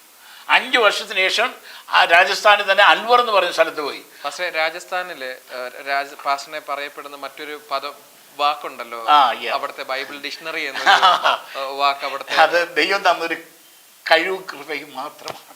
ഞാനത് പറയുവാൻ ഞാൻ യോഗ്യനല്ല. എന്നാൽ ദൈവം എന്നെ അതിനായി ബലപ്പെടുത്തുന്നു. മണിക്കൂറുകൾ ഈ കഴിഞ്ഞ 19 കൊറോണ വന്ന കാലഘട്ടത്തിൽ എനിക്ക് ബ്ലാക്ക് ഫംഗസ് എന്ന് പറഞ്ഞൊരു അസുഖം പിടിച്ചു. ആ കൊറോണയുടെ കാലഘട്ടത്തിൽ ഒരു പ്രശ്നമായിരുന്നു. എന്ന് പറയാൻ കണ്ണ് തുറക്കാൻ വയ്യ, കണ്ണെല്ലാം കൂടെ നീര് കൊണ്ട് മൂടി, കണ്ണ് ചുമന്ന് വേദനയും പ്രയാസമായി പാർപ്പെട്ടു. എൻ്റെ കുഞ്ഞുങ്ങൾക്ക് പോലും ആ കാലഘട്ടത്തിൽ കടന്നു വരുവാൻ അവർ കഴിയാതെയായി. ഞങ്ങൾ 2 പേരും ഉണ്ട്. എനിക്ക് വേണ്ടി എൻ്റെ വൈഫ് വേണ്ട വിധത്തിൽ എല്ലാ ശുശ്രൂഷയ്ക്ക് വേണ്ട കാര്യങ്ങളൊക്കെ സഹായിച്ചു. അതിനിടയ്ക്ക് ഞാൻ ഓൺലൈൻ ക്ലാസ് എടുക്കുന്നുണ്ടായിരുന്നു. അപ്പോൾ അന്ന് രാത്രിയിലും എനിക്ക് ഒരു രാത്രി ക്ലാസ് എടുക്കണമായിരുന്നു. ഞാൻ 1.5 മണിക്കൂർ കണ്ണടച്ച് ബൈബിൾ ക്ലാസ് എടുത്തു. അപ്പോൾ പിള്ളേർ ആദ്യമായിട്ട് എന്നെ ശ്രദ്ധിക്കുന്നുണ്ടായിരുന്നു. കൊറോണ കാലഘട്ടമാണ്, 10-20 കുട്ടികളുണ്ട്. എല്ലാവരും ശ്രദ്ധിച്ചിട്ടുണ്ട്. പാസ്റ്റർ ക്ലാസ് എടുത്തെങ്കിലും ഒറ്റ പ്രാവശ്യം പോലെ കണ്ണം തുറന്നില്ലല്ലോ എന്ന് പറഞ്ഞു. ഞാൻ പറഞ്ഞു, മക്കളെ കണ്ണ് തുറക്കാൻ ഞാൻ കാര്യം ചെയ്താൽ എനിക്ക് ബ്ലാക്ക് ഫംഗസ് പിടിച്ച് കണ്ണ് ചുമന്നും തടിച്ച് വേദനയോടിരിക്കുക, അതുകൊണ്ടാണ്. പക്ഷേ എൻ്റെ ദൈവം എനിക്ക് ഓരോന്ന് പ്രകാശിപ്പിച്ച് തന്നുകൊണ്ട് ഞാൻ നിങ്ങളെ വചനം പറഞ്ഞു തന്നു. അങ്ങനെ അന്ന് മുതൽ എനിക്കൊരു അവാർഡ് കിട്ടി. ആ ബൈബിൾ സ്കൂളിൽ MDH കഴിഞ്ഞ് വന്ന് പഠിപ്പിക്കുന്നവരുണ്ട്, MDH BTH എടുത്തവരുണ്ട്, MDH എടുത്തവരുണ്ട്. എനിക്ക് മാത്രം 81-82 2 വർഷത്തെ മലയാളം കോഴ്സ് അറ്റൻഡ് ചെയ്തതായിട്ടല്ലാതെ എനിക്ക് വേറെ കോഴ്സില്ല. എനിക്ക് വലിയ ഇംഗ്ലീഷ് അറിവില്ല. പക്ഷേ ദൈവവചനത്തിൽ ആഴമേറിയ സത്യങ്ങൾ എൻ്റെ ദൈവം എന്നെ ബൈഹാർട്ടാക്കി തന്നിട്ടുണ്ട്. അത് കഴിഞ്ഞ ദിവസവും 1 മണിക്കൂർ പ്രസംഗിക്കാനിടയായി. ബൈബിള് ഒരു പ്രാവശ്യം പോലും ഓപ്പൺ ചെയ്യേണ്ടി വന്നില്ല. ഈ ബാംഗ്ലൂർ പട്ടണത്തിലെ കാര്യം പറഞ്ഞത് ഇവിടെ ഇരിക്കുന്ന പ്രദീപിനൊക്കെ നല്ലതായിട്ട് അറിയാം. ഓക്കെ, ഞാൻ പറഞ്ഞുകൊണ്ട് വന്നത് അങ്ങനെ അൽവർ എന്ന സ്ഥലത്ത് പോയി. അതിനുശേഷമായി ഹരിയാന ഫരീദാബാദിൽ പോയി. അവിടെ അൽവറിൽ ഒരു വേറെ അത്ഭുതം നടന്നു. അവിടെ ചർച്ചിന് വേണ്ടി സ്ഥലം മേടിച്ച് ഫൗണ്ടേഷൻ കിട്ടിയിട്ടു. പക്ഷേ ആരാധനയ്ക്ക് അല്ലെ ഹോള് പണിയുവാൻ കഴിയാതെ ആ ഫണ്ട് ഒന്നുമില്ലായിരുന്നു. ഞാൻ അവിടെ ചെന്നു. എനിക്ക് ദൈവം തന്നൊരു പ്രേരണ, അവിടെ ഒരു ഹോള് പണിയണമെന്ന്. 3000 രൂപയായിരുന്നു അവരുടെ അക്കൗണ്ടിൽ. അവർ കൈമലർത്തി സഹോദരന്മാരൊക്കെ. പക്ഷേ ഞാൻ പുറകോട്ട് പോയില്ല. എനിക്ക് തന്ന കാഴ്ചപ്പാട്, ഞാൻ ഓടി നടന്ന് കേരളത്തിലും നോർത്ത് ഇന്ത്യയിലും എൻ്റെ സഹോദരന്മാരെയൊക്കെ സമീപിച്ച് 3 ലക്ഷം രൂപ സ്വരൂപിച്ച് അവിടെ ഒരു ഹോള് പണിഞ്ഞു. Praise the Lord. അത് ഇന്നും അവിടെ ദൈവത്തെ അവർ ആരാധിക്കുന്നു. ഓക്കെ, അത് ഒരു ദൈവത്തിൻ്റെ വലിയ കഴിവും സഹായവും ഒന്നും മാത്രമാണ്, എൻ്റെ കഴിവും മിടുക്കൊന്നുമല്ല. ദൈവത്തിന് സ്തോത്രം. ദൈവം തന്ന ആ കഴിവ് ഞാൻ പറഞ്ഞ കർത്താവിന് വേണ്ടി ആ വിധത്തിൽ പ്രയോജനപ്പെടുവാനിടയായി. അത് തീർന്നില്ല, 4 പ്രാവശ്യം ഒരു ദിവസം മുസ്ലിങ്ങളുടെ ഏറ്റവും വലിയ ഫെസ്റ്റിവലാണല്ലോ ബക്രീദ് എന്ന് പറയുന്നത്. ബക്രീദ് എന്ന് പറയുന്നത് ഭയങ്കര അവരുടെ ഒരു വലിയ ഫെസ്റ്റിവലാണ്. ആ ഫെസ്റ്റിവൽ നടക്കുന്ന മസ്ജിദിൻ്റെ മുൻപിൽ പോയി ഒരു ചാക്ക് നിറച്ച് സുവിശേഷ പ്രതികളുമായി ചെന്ന് ഡിസ്ട്രിബ്യൂഷൻ ചെയ്യുവാനിടയായി. അവരിത് ഇവിടുന്നാണ്, ആരാണ്, എന്താണ്, ഓടി നടന്ന് തപ്പി പിടിച്ച് എൻ്റെ അടുത്ത് വന്നു. നിങ്ങളോട് അവർ പറഞ്ഞു ഈ കാര്യങ്ങൾ ചെയ്യുവാൻ. ഞാൻ പറഞ്ഞു, ഞാൻ എന്ത് ദോഷം ചെയ്തു? ഇത് ഞങ്ങളുടെ പഠിച്ചിരിക്കുന്ന, ഞങ്ങൾ അറിഞ്ഞിരിക്കുന്ന ദൈവത്തെക്കുറിച്ചും ദൈവവചനത്തെക്കുറിച്ചുള്ളതായ പ്രതികളാണ്. നിങ്ങൾക്ക് സന്തോഷമുണ്ട് വാങ്ങിന്, ഇല്ലെങ്കിൽ നിങ്ങൾ കളഞ്ഞേക്കാൻ പറഞ്ഞു. അങ്ങനെ അവരെല്ലാം